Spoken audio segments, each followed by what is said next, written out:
Boa noite, irmãos. Eu estava ansioso por chegar esse dia, desde que eu recebi o convite para estar aqui com os irmãos. Fiquei muito agradecido e satisfeito por tratar desse tema. Realmente um tema muito importante, que nós vamos considerar aqui esses dias. Quem me conhece sabe que eu não sou de fazer pregações muito extensas, e agora eu estou com um problema na garganta, mas vamos lá, vamos ver o que Deus tem preparado para nós. Eu convido a todos para nós lermos o segundo livro da Bíblia, Êxodo capítulo 1. Vamos ler todo o capítulo 1 e também o capítulo 2 e o versículo 1. Então, Êxodo capítulo 1 até o 2 e 1.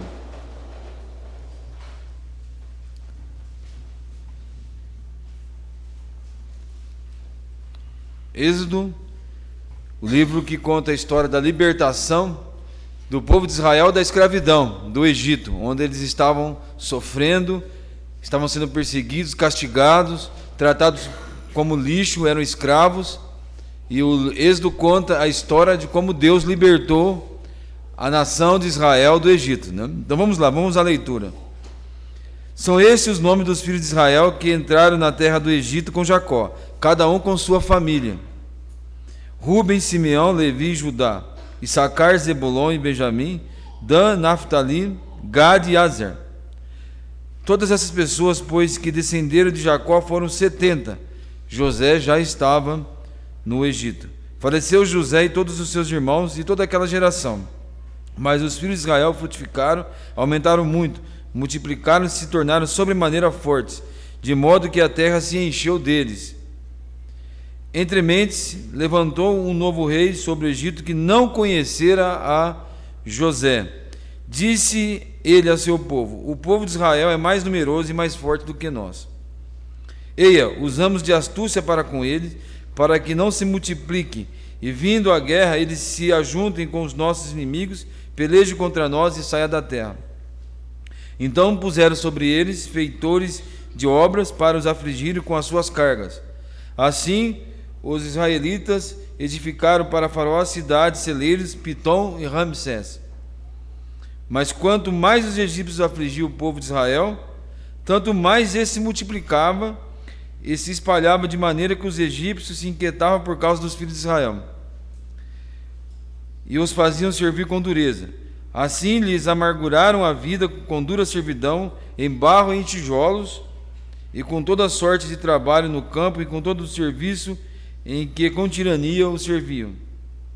O rei do Egito disse às parteiras das hebreias, das quais uma se chamava Sifrá e a outra Puá: quando ajudardes no parto as hebreias, e virdes sobre os assentos ser filho, matai-o, mas se for filha, então viva. As parteiras, porém, temeram a Deus, e não fizeram como o rei do Egito lhes dissera. Antes, conservaram os meninos com vida.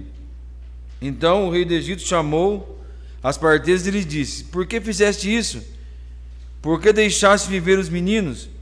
Responderam as parteiras a Faraó: é que as mulheres das hebreias não são como as egípcias, são vigorosas e já têm dado à luz a seus filhos antes que a parteira chegue a elas. Portanto, Deus fez bem a parteiras, e o povo aumentou e se fortaleceu muito. E porque as parteiras temeram a Deus, ele lhes constituiu família. Ordenou Faraó a todo o seu povo: a todos os filhos de Israel que nasceram das hebreias lançarei no Nilo, mas a todas as filhas deixarei viver. E foi-se um homem da tribo de Levi e casou-se com uma mulher da tribo de Levi. Até aqui, que o Senhor abençoe a meditação da sua palavra. Amém. Bom, então o capítulo 1 conta o verdadeiro caos em que os israelitas viveram ali no Egito. Depois que aquela geração passou-se o tempo, eles já esqueceram dos benefícios que José trouxe àquele país. Levantou-se um outro faraó que não considerou todo o bem que foi realizado no tempo de José, todas as bênçãos que o Egito recebeu por causa do povo de Israel, e passou a os afligir. E nós vamos ver que eles foram escravizados, eles sofriam, eles eram humilhados, eles não tinham dignidade, e foram muito maltratados. Moisés, então, relata isso no capítulo 1 do Êxodo, mas no capítulo 2 ele começa a contar a libertação. Ele começa a história da salvação. E como para ele começa a história da salvação, é quando foi-se um homem da tribo de Levi e casou-se com uma mulher da tribo de Levi. Quando essa família foi constituída para Moisés, é o início da libertação. É o início do fim do sofrimento, né? Então eu fico imaginando quais eram as lembranças que Moisés tinha daquela casa. Mas isso é assunto para amanhã. Eu só adiantei um pouquinho para despertar um pouco de interesse de ouvir o que nós vamos ver amanhã. O assunto hoje é o capítulo 1. Então os filhos de Israel entraram com 70 almas no Egito. E eles foram se multiplicando e se tornaram fortes. E eles aumentaram tanto que eles passaram a ser mais numerosos que os egípcios, até o ponto de o faraó se preocupar com eles, dizendo: olha, vai vir a guerra e eles vão se ajuntar aos nossos inimigos e vão pelejar contra nós e vão sair daqui. E o versículo 7 demonstra: os filhos de Israel frutificaram e aumentaram muito, multiplicaram e se tornaram sobremaneira fortes, né? Além de se multiplicar, se tornaram sobremaneira fortes, de modo que a terra se encheu deles. Por onde você olhava tinha judeu, tinha descendentes de Jacó. Versículo 9: disse ele a seu povo, o faraó: o povo de Israel é mais numeroso e mais forte do que nós. Veja, 70 almas. Em 400 anos eles se tornaram mais numerosos e mais fortes até que todos os egípcios. E isso aconteceu, eu acredito, por dois fatores. O primeiro fator você já viu, eles se multiplicaram, né? Eles tinham vários filhos. E o segundo fator é por causa que nenhum povo valorizava tanto a família, nenhum povo tinha valores tão altos para com a família quanto o povo judeu. Os demais povos era bigamia, poligamia, até os judeus também. No começo, né, nós vivemos no Ocidente e é considerado a civilização de valores judaico-cristãos. Judaico-cristãos, né? Deus vem trabalhando através dos tempos e melhorando e mostrando qual é a sua vontade. Mas já os judeus tinham a família em grande valor. Agora, eu não sei se foi o último ou foi o penúltimo, né? Estudos de famílias que teve aqui. Mas eu me lembro que o Mário disse como nós consideramos os nossos filhos, né? Eu morei no Amazonas um ano e uma vez lá em Manaus o irmão se levantou e falou assim, na pregação: filho é problema. Filho é problema. E eu tenho 4 problemas, ele disse, né? E a pregação dele girou em torno disso. Não é isso que a Bíblia ensina, né? A Bíblia fala o quê? Que os filhos são a herança do Senhor. Eu me lembro o meu nome é José, que é um nome bíblico, que significa aquele que acrescenta. E a alegria de Raquel, depois de ela passar um tempo sem ter filhos, e quando nasceu o menino, ela diz: Deus me acrescentou um filho, e colocou o nome de José, né? E uma ocasião em que o irmão Simon esteve no Planalto, ele estava nos ensinando a interpretar a Bíblia. Eu confesso que nesses 30 anos de convertido quase, foi um dos estudos mais importantes que eu já participei, né? Então, o Simon deu um texto dividiu em grupo e deu um texto para que nós pudéssemos interpretar o texto. E meu grupo recebeu o texto que dizia: crescei-vos, multiplicai-vos e povoai a terra. Então ele disse que o desafio era nós interpretar aquele texto e chegar à conclusão se a ordem de Deus de multiplicar estava valendo ou não. Então nós estávamos estudando e conversamos um com o outro e dizemos assim: olha, mas não é só aqui, vamos para os Salmos. A Bíblia fala, né, que nos Salmos, que como flecha na mão do arqueiro são os filhos da juventude. Bem-aventurado aquele que enche deles a sua aljava. Bem-aventurado aquele que tem vários filhos.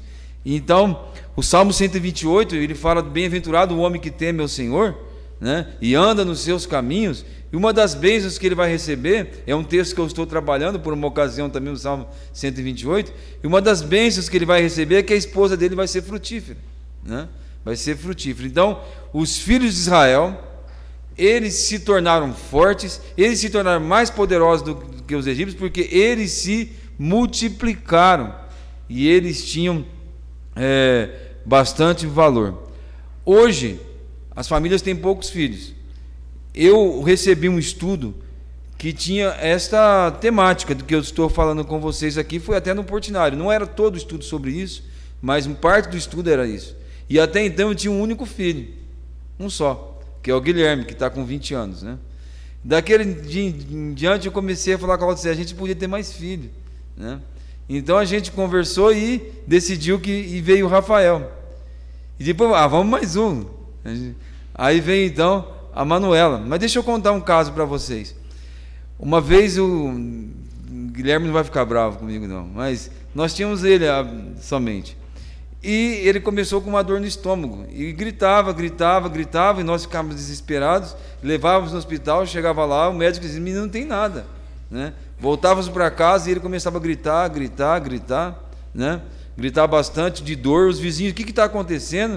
O que está acontecendo com o menino? Se precisar a gente leva. Não, a gente tem carro aqui, a gente leva. E fomos assim várias vezes no hospital. Até que um dia nós chegamos lá, o médico examinou ele, virou para mim e para a Laodiceia, não perguntou quantos filhos nós tínhamos, e falou: sabe qual é o problema dele? Ele é filho único. Esse é o problema dele. Ele falou: levanta, menino, você não tem nada, né? Ele levantou bravo e falou: para de chorar, seu estômago não está doendo, e para de dar trabalho para o seu pai e para sua mãe, né? E acabou. Acabou. Ele falou, aí o médico falou: criar um filho só dá nisso. Então, depois que nós tivemos mais filhos, eu pensei, eu queria mais 2, né? Para inteirar 5. Falei: tem carro de 7 lugares, né? Então eu completei um de 5 lugares, eu queria. Mas aí a Laodiceia me disse: não, mas a minha idade já não está permitindo.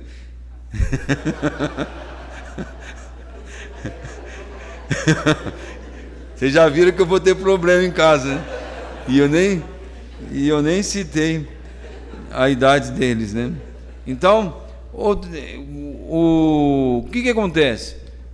Eu estava vendo uma reportagem onde alguém perguntou para um homem, ele tinha 5 filhos: então a sua vida deve ser uma bagunça, a sua vida deve ser muito agitada. Ele disse: não, aos domingos, aos sábados, quando eu não trabalho, eu acordo meio-dia. Falei: mas como questão de filho? Falei: eles acordam, eles vão para a sala, eles brincam entre eles se divertem e eu fico dormindo.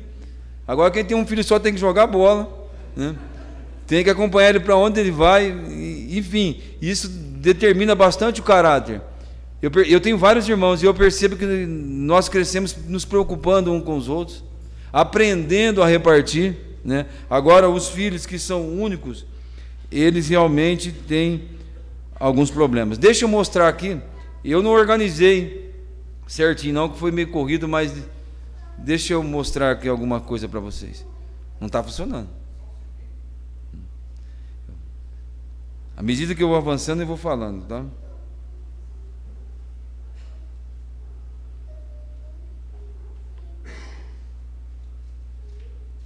Não, essa aqui agora.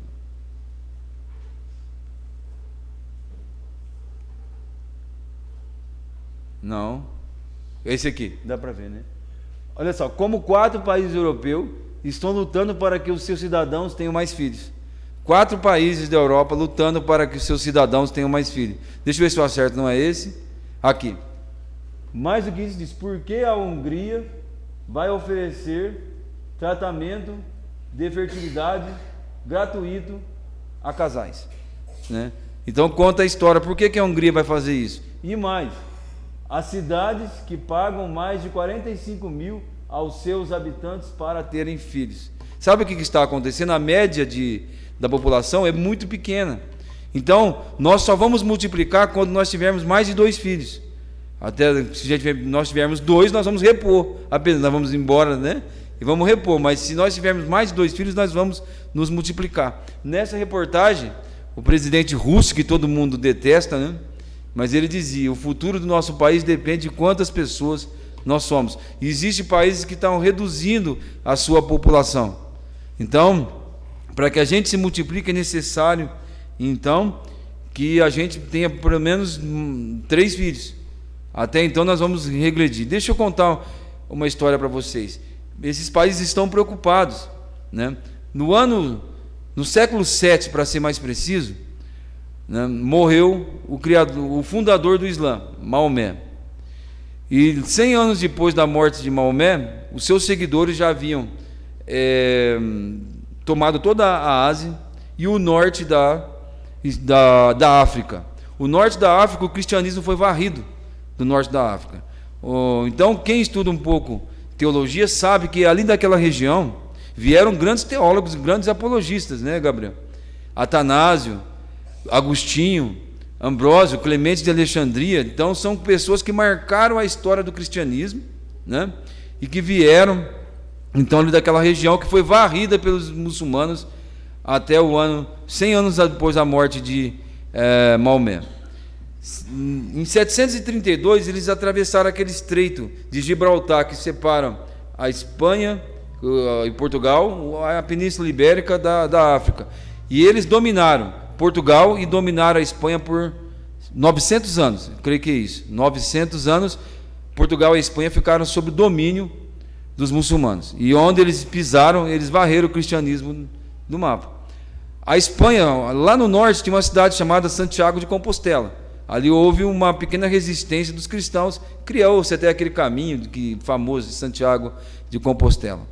E o próximo passo era invadir a França. Mas, graças a Deus, os franceses derrotaram os muçulmanos com um exército bem menor e não conseguiram invadir mais da Europa. E depois dessa resistência que tinha em Santiago de Compostela, tomou de volta a Península Ibérica, Portugal e a Espanha de volta dos muçulmanos. Se aquela batalha liderada por Carlos Martel não tivesse sido vencida pelos franceses, a Europa teria se tornado um país muçulmano e eles teriam apagado o cristianismo dali, como eles fizeram no norte da África. Por que eu estou dizendo isso? Eles perderam aquela batalha, mas sabe o que está acontecendo hoje? Eles estão migrando para esses países e estão tendo filhos, muitos filhos. E o que está acontecendo? 25 milhões de habitantes europeus já são muçulmanos, né? Em pouco tempo, 75 milhões de pessoas serão muçulmanos na Europa. E eu estava vendo, antes de vir para cá, que 21% dos bebês que têm nascido na França já recebem um nome árabe, né? Tem até uma reportagem que eu quero mostrar para vocês, que eu peguei hoje. Deixa eu ver se eu consigo acertar aqui. França, olha isso aqui. Islã avança enquanto o cristianismo decai. Por que está acontecendo isso? A média de filhos dos cristãos é muito baixa. Dos muçulmanos são altas. E dou graças a Deus porque meu filho mais velho já é convertido, já está batizado, está em comunhão.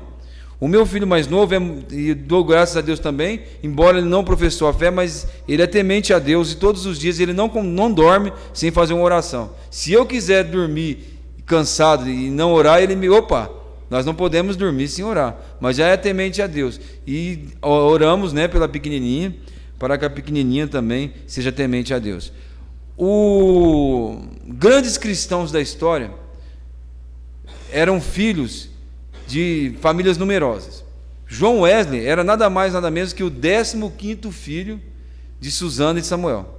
Se Susana e Samuel, e depois teve Carlos Wesley, grande compositor de hinos, né, que a gente canta muitas, e Carlos Wesley era o caçula, acho que no total de 17, eram muitas.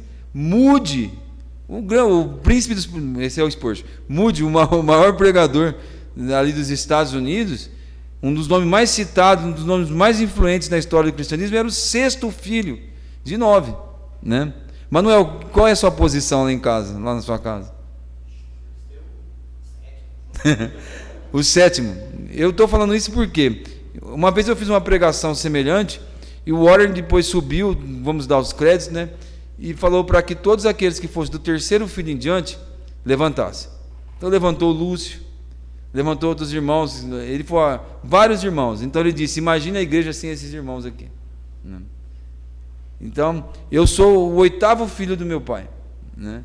Então o que está acontecendo hoje em dia? Nós cantamos que a nossa família é o nosso maior patrimônio, cantamos que ela é o nosso tesouro, né? Mas na verdade, lembrando aquela mensagem do Mário, diz: vocês não têm tratado os filhos como bênção, não, porque ninguém quer mais filho.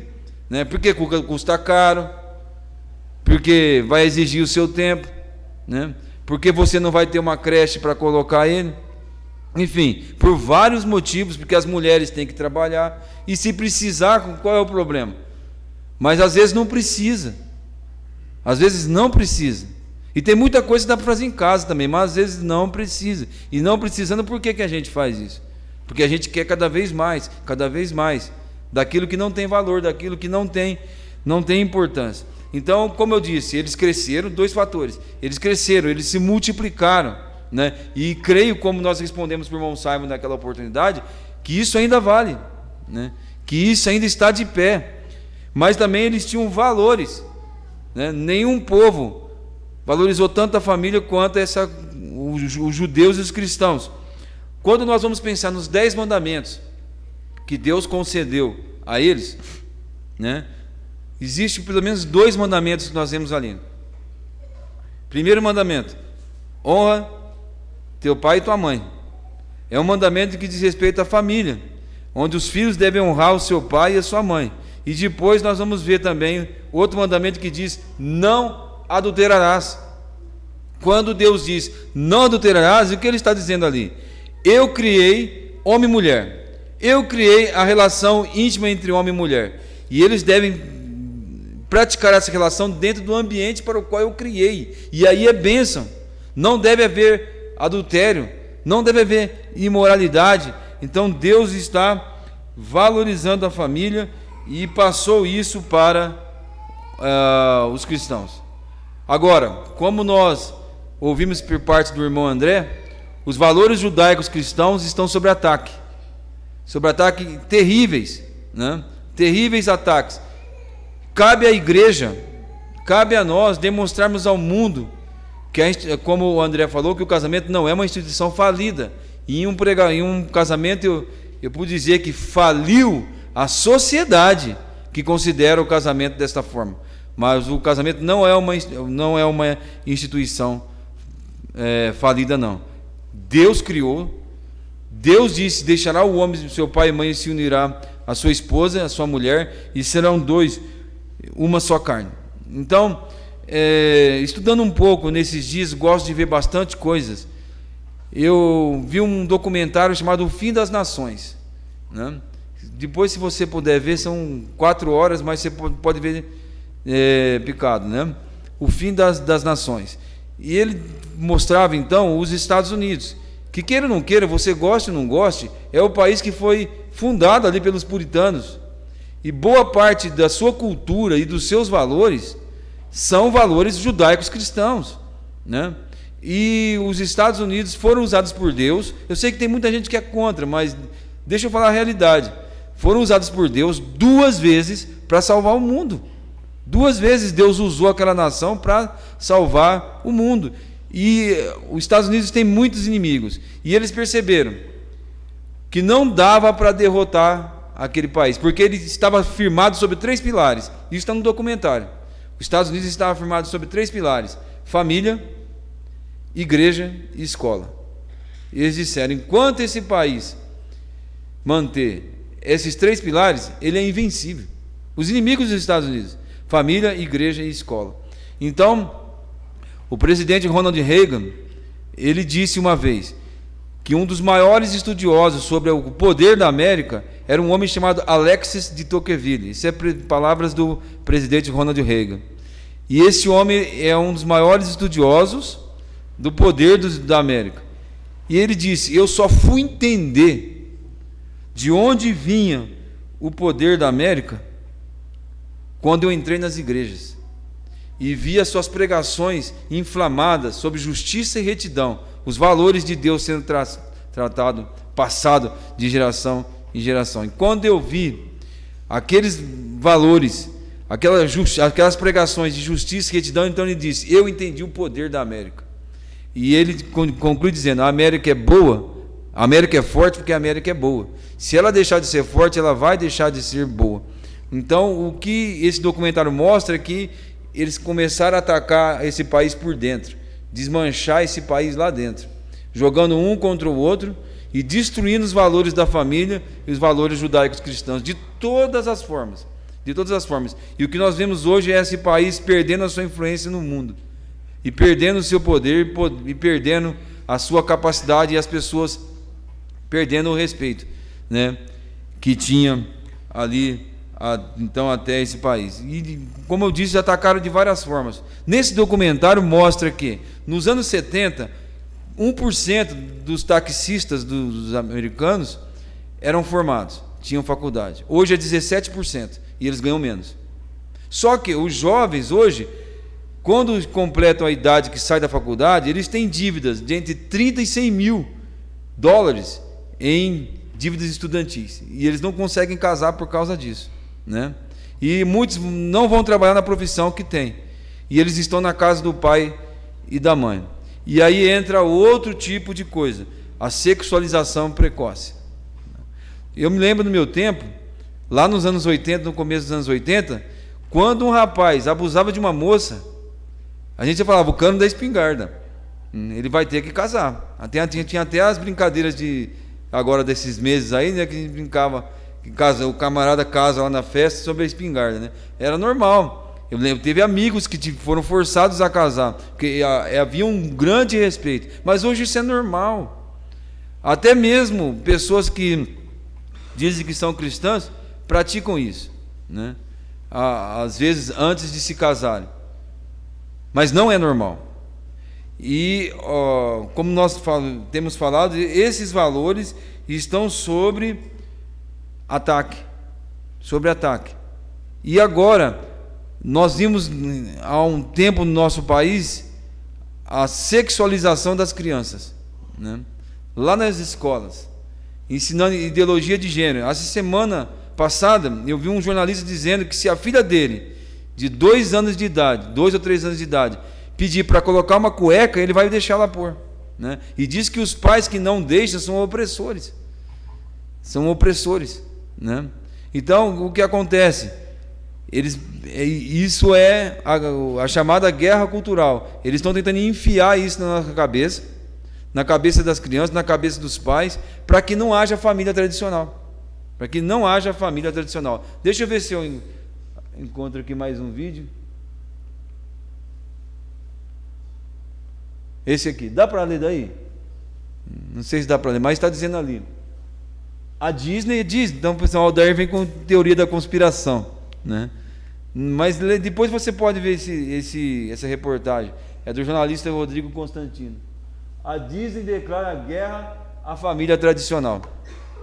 Declarou guerra. E ele vai, através de documentários, mostrar que ali está cheio de pedófilos e de pessoas com processo, desenvolvendo esse tipo de desenhos. Que essa semana passada entrou um desenho do Buzz Lightyear. Quem que não gosta do Buzz Lightyear, né? Ao infinito e além. Quem que não gosta daquilo? Só que agora no desenho do Buzz Lightyear tem um casal de mulheres que se beijam em meio ao desenho. Um desenho para criança, né? Então esse jornalista veio denunciar que o Walt Disney está em guerra, a Disney contra a família tradicional. Agora, você poderia colocar aquele vídeo para mim, por favor?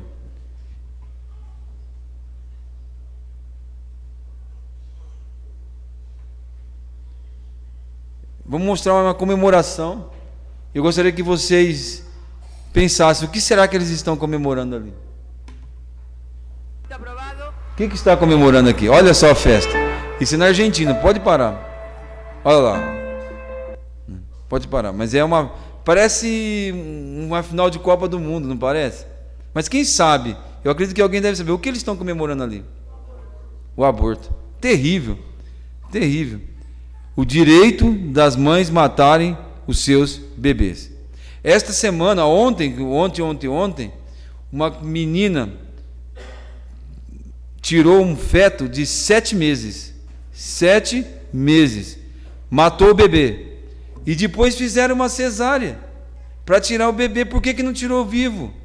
Mataram o bebê e fizeram uma cesárea. E disseram que era vítima de estupro.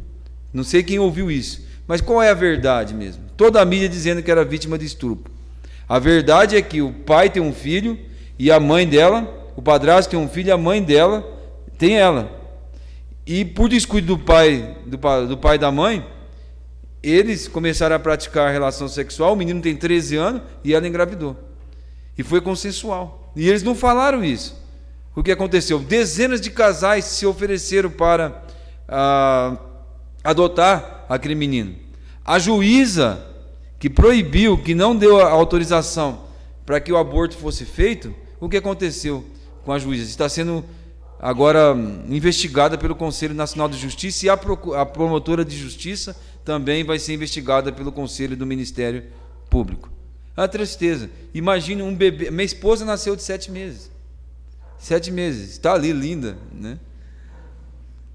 E mataram o bebê de 7 meses no ventre da mãe e depois fizeram a cesárea, né? É um absurdo. E por que elas estão comemorando? Porque agora eles podem praticar a fornicação, né? Que é o nome que a Bíblia dá, esse pecado, tranquilamente. Se ficar grávida, aborta. Simplesmente assim, tira o bebê, tira, né? Agora, algo que eu queria mostrar para vocês, não fiquem pensando que eu estou falando de política, preferência política, mas eu vou falar um fato real que está acontecendo, né? Só ele pediu um minutinho ali. Algo real que está acontecendo no nosso continente, né? É isso aqui, o Leandro já adiantou ali.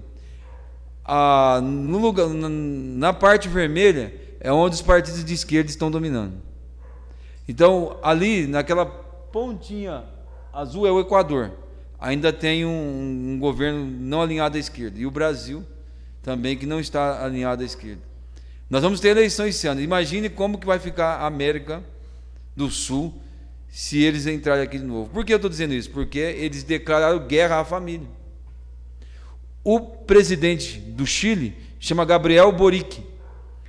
Vocês se lembram que há 1 ou 2 anos atrás existiam grupos botando fogo em igreja no Chile? Ele estava no meio, ele era um dos líderes, o presidente do Chile. O recém-eleito presidente da Colômbia, até na Colômbia, onde eles não tinham força por causa das Farc, o recente-eleito presidente da Colômbia, Gustavo Petro, é isso, né? Em seu discurso ele diz que ele é terrorista, diz que o que se deve fazer é libertar todos os presos, né? Não todos, eu estou exagerando, mas era para libertar os presos, né?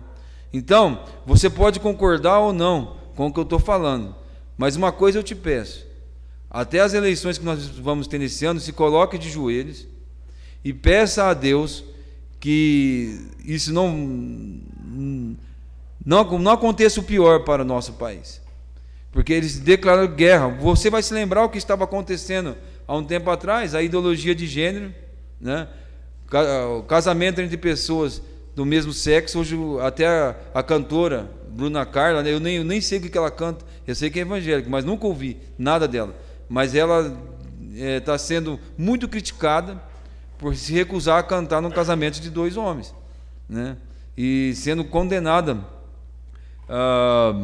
desta forma, né? Mas o que eu falo para você, concorde comigo, não concorde com o atual governo, não, se coloque de joelhos. Eu tenho orado praticamente todos os dias pelo nosso país, para que esse regime não chegue aqui. Eles não estão escondendo o que querem fazer, eles estão falando claramente o que querem fazer, e você tem um exemplo do que eles já fizeram, né? Do que eles já fizeram. É terrível pensar. Então vamos orar bastante pelo país, para que Deus coloque lá a pessoa mais correta possível, né? Infelizmente, nós temos aqui uma grande força empurrando o nosso país para essa direção. Vai ser terrível. Não precisa ser profeta para saber o que vai acontecer. Mas, como nós lemos aqui no livro do Êxodo, eles se tornaram fortes porque eles se multiplicaram. E aí o faraó queria matar os filhos de uma forma velada. Chamaram as parteiras Sifrá e Puá e disseram para ela: se for menino, vocês matam. Agora, se for menina, vocês deixem viver, né? E elas temeram a Deus e não mataram os meninos, e tiveram que prestar contas com o faraó. E elas disseram: olha, as mulheres hebreias são fortes, a hora que a gente chega, ela já teve o bebê, e assim muitas crianças foram preservadas. Agora, eu estou olhando para aquele mapa ali, é meio que assustador. Deixa eu só, antes de avançar um pouquinho, dizer algo. Eu tive a surpresa hoje, boa surpresa, né? Eu estava me esquecendo porque foi algo que eu vi hoje. Dá para mudar aqui, Leandro? É esse aqui mesmo. A notícia de hoje. Suprema Corte Americana, Suprema Corte suspende direito ao aborto nos Estados Unidos após 49 anos. O jornalista Paulo Figueiredo estima que 60 milhões de crianças tenham sido abortadas nesses 50 anos em que essa decisão da Suprema Corte prevaleceu. A mídia está totalmente contra, né? Mas sabe por que mudou? Essa foi uma promessa do presidente Donald Trump. Ele colocou na Suprema Corte 3 juízes conservadores. E eles reanalisaram o caso e os Estados Unidos recebeu essa bênção hoje. Deve estar lá no UOL ainda, ou a CNN e outros países. Suprema Corte suspende direito ao... É importante o nosso voto, né? É muito importante a gente saber votar consciente e fazer as coisas certas. Mas voltando aqui, não queria deixar passar isso. A Cifra e Puá, as 2 mulheres que temeram a Deus. Então, Deus abençoou elas. Deus falou, eu vou dar um bem para elas, vou dar um presente para elas, eu vou fazer a vida delas alegre. E qual foi o presente? Dinheiro? Fama? Não foi, né?